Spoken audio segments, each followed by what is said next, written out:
Here are the top stories for today, February 22nd, 2022. Keeping kids safe. President Rodrigo Duterte appreciates the effort of government bodies and local government units in allaying COVID-19 vaccination fears to the 5 to 11 age group.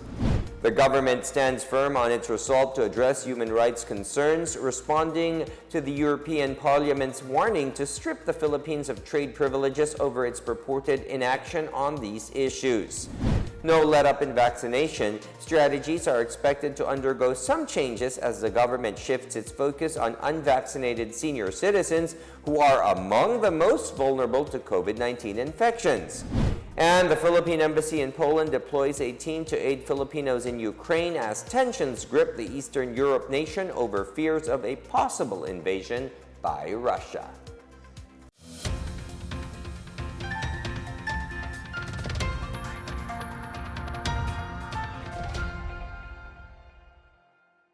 Good day, I am William Theo. Welcome to the PNA Newsroom.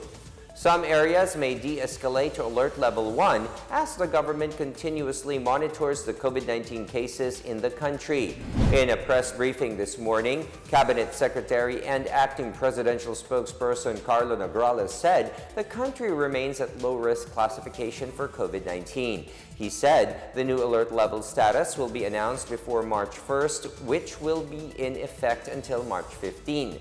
Health Undersecretary Maria Rosario Vergere reports that the country is currently at a low-risk level as COVID-19 cases continue to decline. As of February 21, there are 134,332,014 COVID-19 vaccine doses administered in the country, of which 61,898,823 were administered as the first dose. 62,652,101 individuals have completed the required doses, including the one-shot Janssen vaccine, while 9,781,090 have received their booster shots. Hindi pa po tapos ang laban kontra COVID-19. Nasa gitna pa rin natin ang banta ng virus na ito, lalo na sa sektor ng mga nakatatanda at mga hindi bakunado. President Rodrigo Duterte lauded the joint efforts of the government agencies, local government units, and the private sector to make the vaccination for children aged 5 to 11 years old non-traumatic. In his pre-recorded Talk to the People address, President Duterte thanked the medical professionals and other healthcare workers who volunteered in ramping up the country's vaccination program, even in the far-flung communities.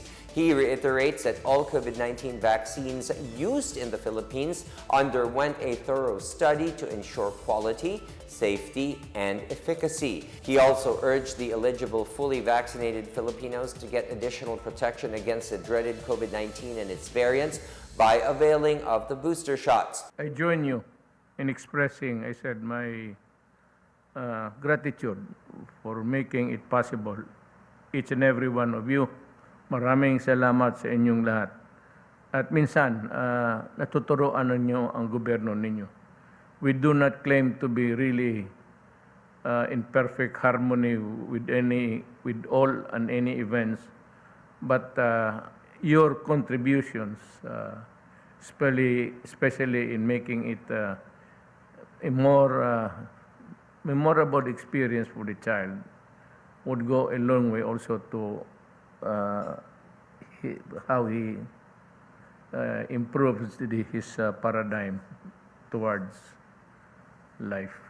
Meanwhile, Health Secretary Francisco Duque III said the Philippines has already overcome the hump of the Omicron variant of the COVID-19. He said the country is now at low-risk case classification except for Cordillera Administrative Region, or CAR, which remains to be on moderate risk case status. Except for Davao Region, he said, the healthcare utilization rates of the regions are also at low risk. Kabuuan, ang atin pong bayan ay nananatiling nasa low-risk case classification. CAR lamang po ang nasa moderate risk classification. At ang healthcare utilization rates of regions, lahat po ay low risk, maliban po sa ICU ng Region 11.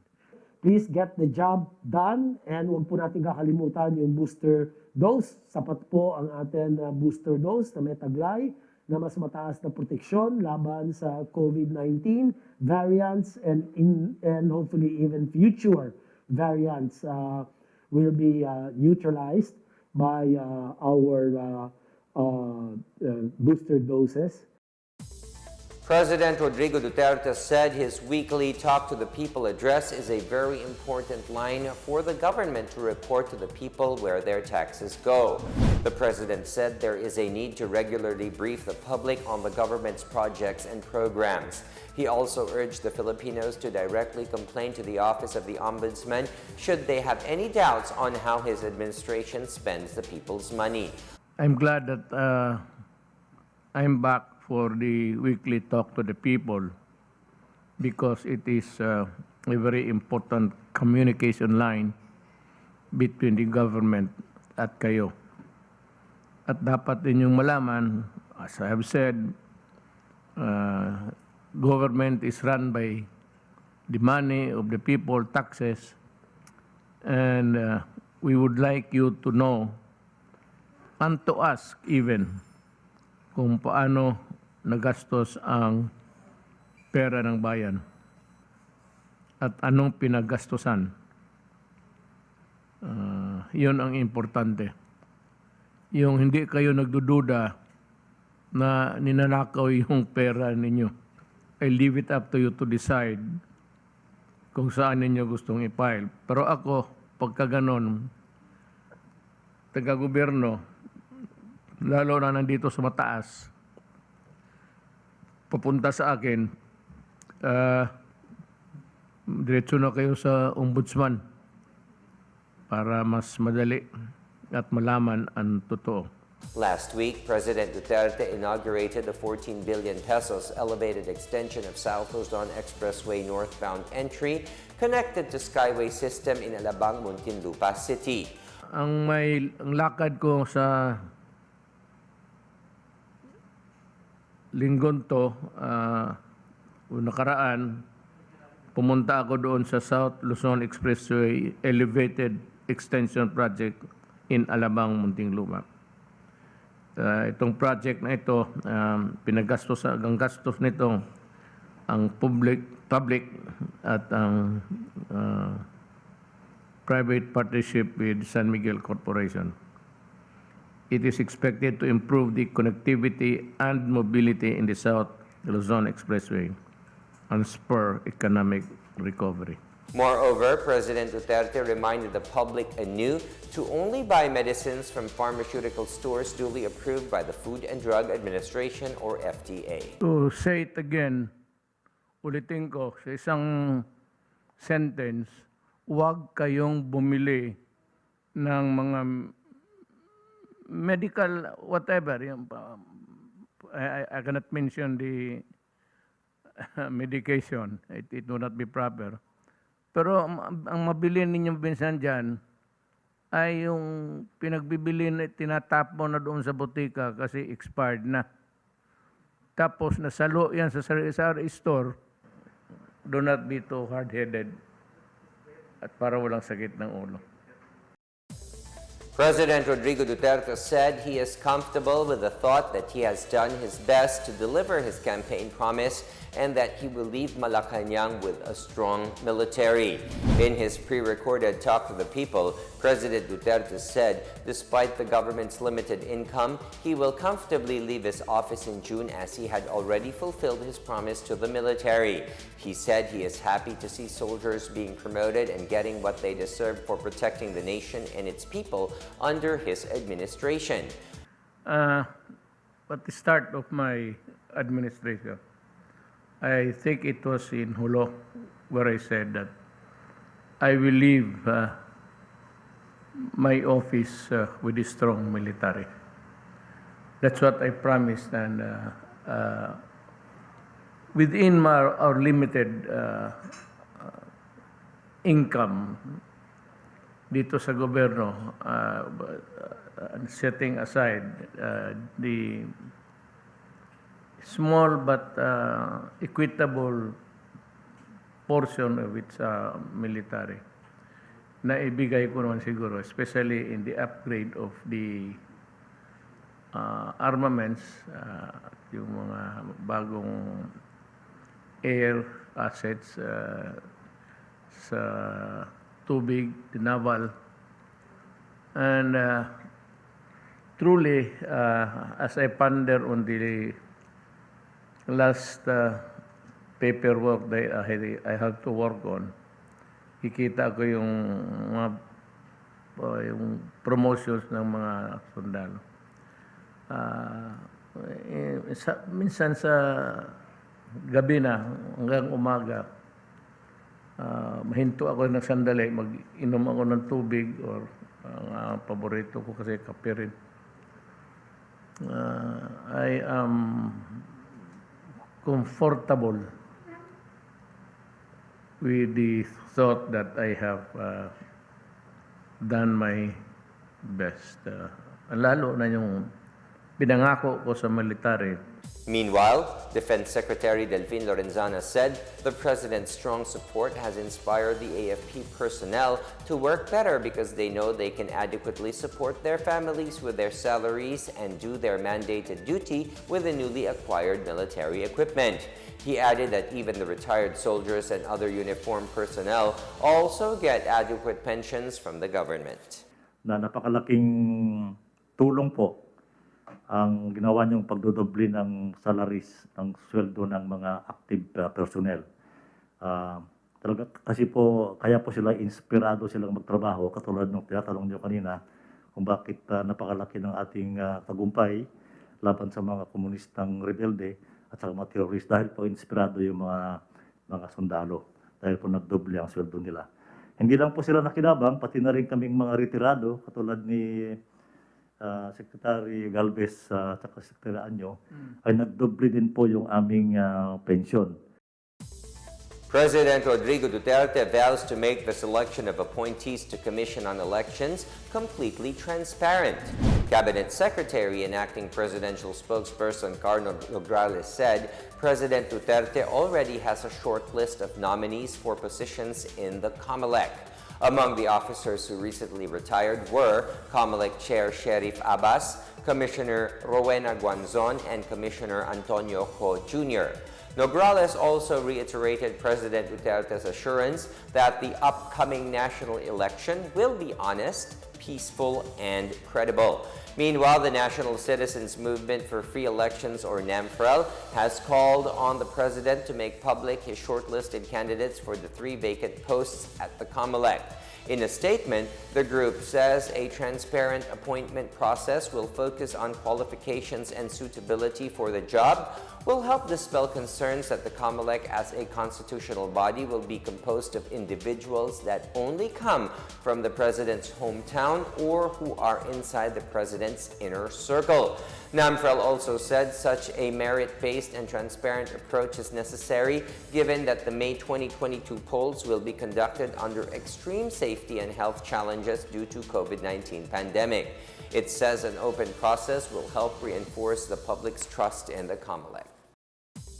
Malacanang assures that the government is already acting on alleged human rights abuses in the country. This after the European Union Parliament renewed its call to the Philippines to address human rights abuses or lose trade privileges under the Generalized Scheme of Preferences Plus. Cabinet Secretary and Acting Spokesperson Carlo Nograles condemned the resolution, saying it is a misguided attempt to interfere in the national electoral process. Nograles said there is an existing dialogue mechanism between the Philippines and EU Parliament that allows discussion and clarification of the human rights situation and other concerns. He also pointed out that the actions taken by the government are a clear demonstration of our compliance with conventions on human rights, labor, and good governance, among others. Despite challenges brought by the pandemic, Nograles said President Rodrigo Duterte is poised to end his term in June with the highest satisfaction, approval, and trust ratings of any post-EDSA chief executive. Nograles urged the EU Parliament and other members of the international community to view the government's actions through the eyes of the Filipino people to have a better appreciation of efforts done by the Duterte administration. The EU is the Philippines' fourth largest trading partner, accounting for almost 9% of the country's total trade in 2018 after China, Japan, and the United States. Still ahead, the Philippines is among countries that are primary targets of cyber attacks. And the grant of fuel subsidy for farmers and fisherfolk is pushed as oil price hikes show no signs of abating. Details ahead. Keep it here on the PNA Newsroom.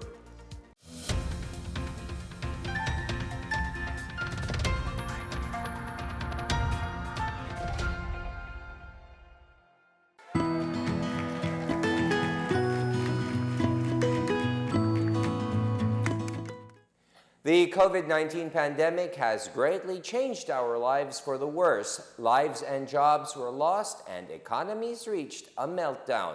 Thanks to the arrival of safe and effective vaccines, we are one step closer to normalcy.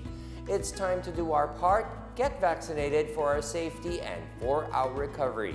You are there in that community, go there and have yourself vaccinated by any of the vaccines available. They are all potent, they are all effective. I would like to appeal to all our kababayans, please get vaccinated against COVID-19 and be the government partner in preventing further spread of the disease. I encourage you to get vaccinated as soon as possible time. These vaccines are safe and they are the key to reopening our society. The need for international solidarity and cooperation cannot be made clearer than this pandemic, because everyone is safe. No one is safe globally until everybody is safe. Vaccines work.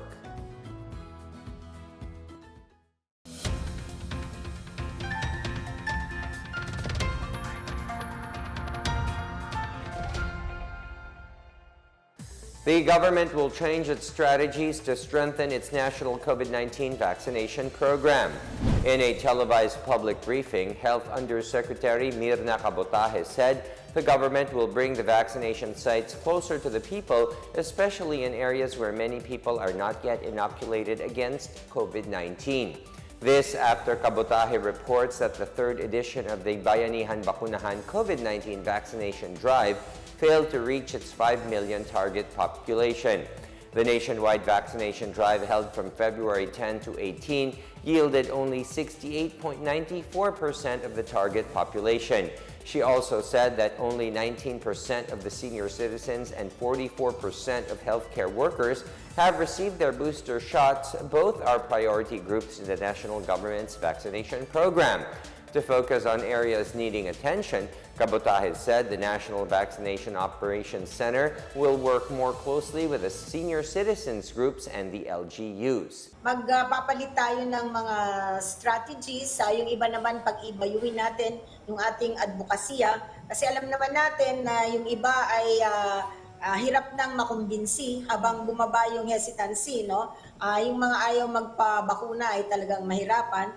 Pangalawa, yung urgency ng booster, so kailangan natin pag-ibayuhin yung ating advokasya. Ano yung advantage ng booster? Tapos yung may mga problema sa brand preference. Tapos yung palalapitin na natin yung ating mga bakuna center sa mga mamamayan. Last night, the government received 293,670 doses of Pfizer COVID-19 vaccines donated by Australia and the government through UNICEF. Assistant Secretary Wilben Mayor, head of the National Task Force Strategic Communications Subtask Group on Current Operations, welcomed the arrival of the jabs. He said the vaccines are intended for the adult population. Pediatric COVID-19 vaccination in Marawi is also filled with festive and colorful decorations to entice more kids into getting the jab. The details from Claire Gighe. This February, the Marawi City Health Office launched the pediatric vaccination for kids aged 5 to 11 years old. This as they also simultaneously celebrated Heart and Dental Health Month. The vaccination site was decked in festive and colorful decorations to entertain the kids. Vaccinated children also received loot bags filled with toys, balloons, and lunch packs as incentives for getting their much-needed protection against COVID-19. Nilaunch natin to, no? Kasi we are hoping na magkakaroon tayo ng face-to-face classes na isa sa mga prerequisite natin bago payagan yung mga eskwelahan na magkakaroon ng face-to-face classes ay dapat bakunado sila ngayon. Currently, only Mapandi and Nanapun elementary schools have started the one-month pilot limited face-to-face classes, which is set to end on March 21. After this, the City Schools Division of Marawi, together with the Bangsamoro Government's Ministry of Basic, Higher and Technical Education, will conduct an evaluation and assessment for possible expansion of the limited physical classes. Meanwhile, during the celebration program of the Heart and Dental Health Month, the local government urged its constituents to not forget to take care of their well-being, although everyone is in the midst of having COVID-19 concerns. It is important to note that more than this, we have other serious health issues. This celebration is designed to raise awareness to the various heart and dental conditions which would be avoided through proper exercise, healthy diet, and with regular checkups. We are here to promote good health for all of our constituents. The LGU Marawi City, through its City Health Office, rendered relevant medical services including the basmati and Dex and hemoglobin A1C tests and distribution of dental health kits. For PNA Newsroom, Claire Gighe of the Philippine Information Agency, Lanao del Sur. In northern Mindanao, the National Confederation of Transport Workers Union says it would rather assume the full seating capacities in public utility vehicles than increase the fare rates due to oil price hikes. Union Coordinator Joel Gatbantan said their group will request the improvement of the passenger capacity rather than a fare increase because the public is still suffering due to the pandemic. The Transport Union also wants to raise the assistance for the PUV drivers through the Pantawid Pasada program and the abolition of the excise tax hike. For its part, the LTFRB in the region said it cannot grant the 100% seating capacity requested by the group as the IATF only allows 70% at the moment. In Ilocos Norte, licensed cockpits are now allowed to operate in the province subject to minimum public health standards. Ilocos Norte Governor Matthew Joseph Manotoc signed Executive Order number 175-22 stating that cockfighting shall only be allowed in a licensed cockpit per municipality at 50% venue capacity. It shall only be exclusive for fully vaccinated Ilocos Norte residents who are 18 years of age and above. Under the executive order, cashless betting and use of technology-based platforms shall also be in place, and there shall be no drinking of intoxicating beverage and live streaming while inside the ring. Cockpit shall only be allowed one cockfighting day per week from 9 a.m. until 9 p.m. Before participants can enter the cockpit arena, a health desk must also be established at the main entrance to ensure that all entrants have vaccination cards and pass through the thermal scanning. The province of Ilocos Norte has been placed under Alert Level 2 until February 28. The Philippines now ranks higher among countries most targeted by web threats, according to Russian cybersecurity company Kaspersky. The latest Kaspersky Security Network report, or KSN, showed the Philippines moved 2 places up in Kaspersky's global ranking, or 4th overall behind Belarus, Algeria, and Kazakhstan. This means Filipinos who have been mostly stuck at home, surfing, working, banking, or studying via the web during the second year of the pandemic have had a heightened exposure to dangers of the internet. From 2017 to 2021, in the malware detection history of KSN, the cyber threats detected in the Philippines have gone up sharply by 433%. Yo Siang-tiong, General Manager for Southeast Asia at Kaspersky, encouraged Filipinos to be extra cautious and really get into the habit of practicing cyber hygiene. These include regularly scanning devices for viruses, changing passwords, keeping apps, software, and operating systems up to date, and wiping one's hard drive. A lawmaker has called for the immediate release of fuel subsidy and other aid for farmers and fisherfolk amid the soaring prices of oil in the international market. Magsasaka Party List Representative Argel Gov't said the successive oil price increases have indirect effect on the prices of farm inputs. This even as farmers and fisherfolk are already bearing the brunt of costs of fertilizers and the low farm gate prices of their produce. Gov't noted there is the appropriated budget for fuel discount for farmers and fisherfolk program under the General Appropriations Act for 2022. Under the law, those who own and operate agricultural and fishery machinery individually or through a farmer organization, cooperative, or association will be given fuel subsidy. That is, provided the average Dubai crude oil price for 3 months reaches or exceeds $80 per barrel. The Department of Trade and Industry in Caraga region has lifted the price freeze for basic necessities on Sunday, February 20, after 60 days under a state of calamity due to the devastation of Typhoon Odette. With the lifting of the price freeze, DTI 13 has told manufacturers, retailers, distributors, and consumers that basic necessities in the region will be sold at suggested retail prices. Meantime, the DTI will continue regular monitoring of prices and random enforcement activities in the region. The SRP list for the said products can be viewed at ePresyo website for the information and guidance of retailers, distributors, and consumers. Aside from Caraga, other regions such as Mimaropa, Western Visayas, Central Visayas, Eastern Visayas, and Northern Mindanao were also placed under the state of calamity due to the onslaught of Typhoon Odette.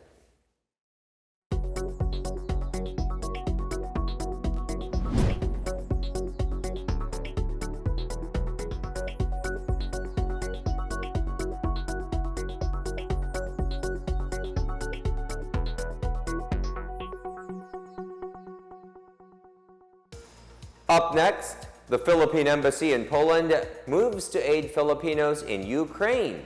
And a digital platform is set to address queries on the government's For Peace program. More stories when the PNA Newsroom returns.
A former New People's Army rebel condemned a doctor charged with kidnapping and serious illegal detention who was identified as an official of the CPP and PANDF.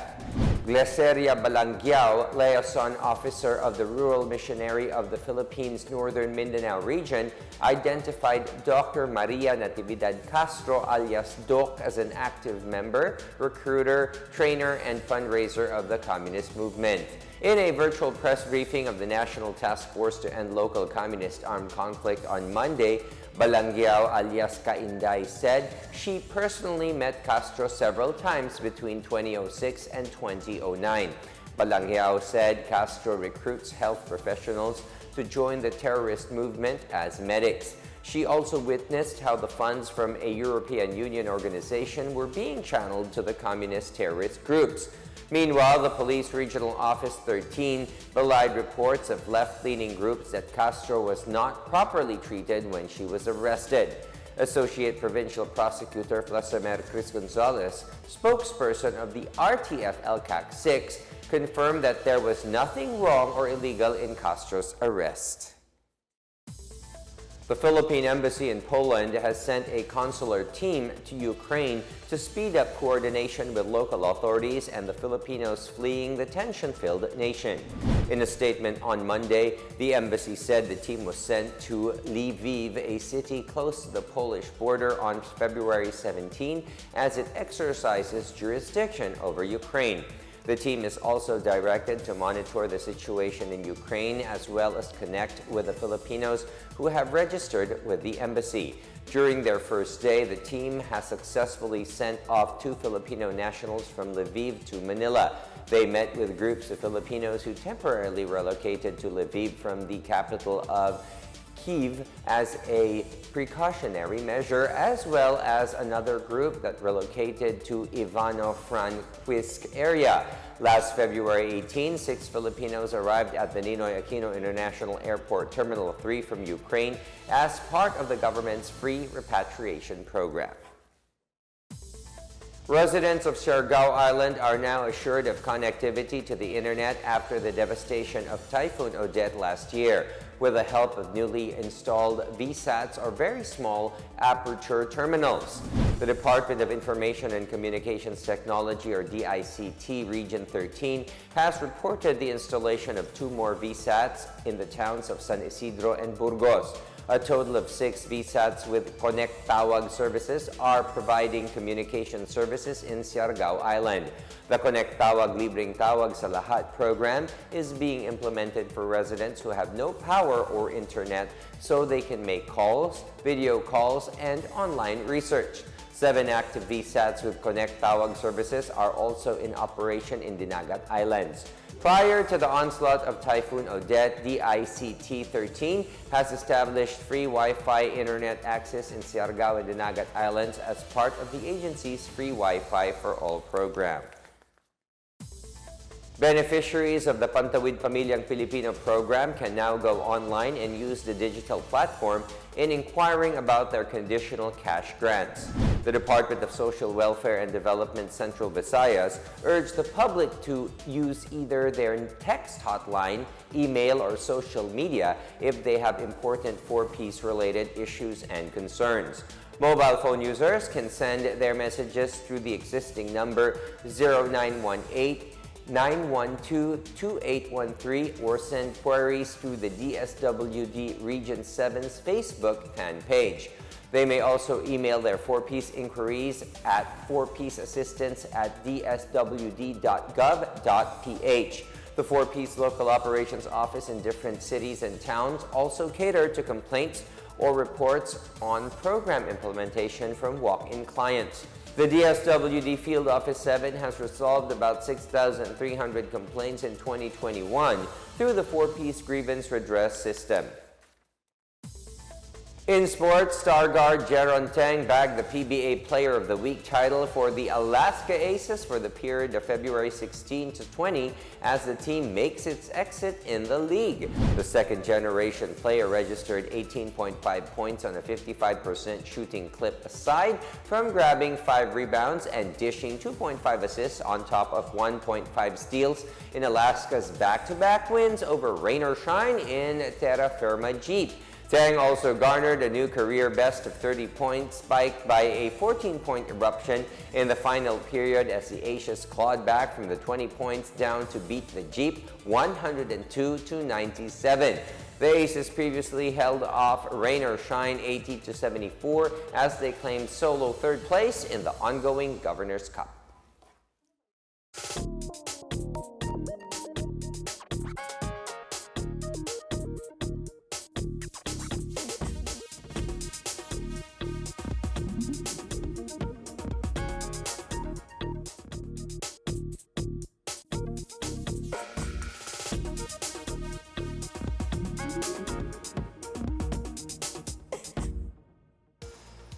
Let's take another look at today's biggest stories.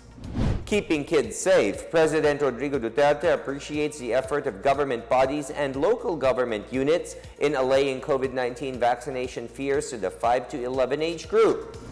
The government stands firm on its resolve to address human rights concerns, responding to the European Parliament's warning to strip the Philippines of trade privileges over its purported inaction on these issues. No let-up in vaccination, strategies are expected to undergo some changes as the government shifts its focus on unvaccinated senior citizens who are among the most vulnerable to COVID-19 infections. And the Philippine Embassy in Poland deploys a team to aid Filipinos in Ukraine as tensions grip the Eastern Europe nation over fears of a possible invasion by Russia. As Filipinos, we all have a vital role to play in preventing the spread of COVID-19.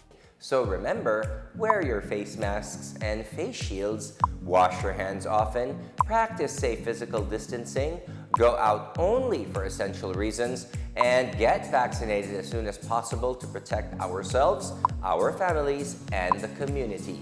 Together, we can beat COVID-19.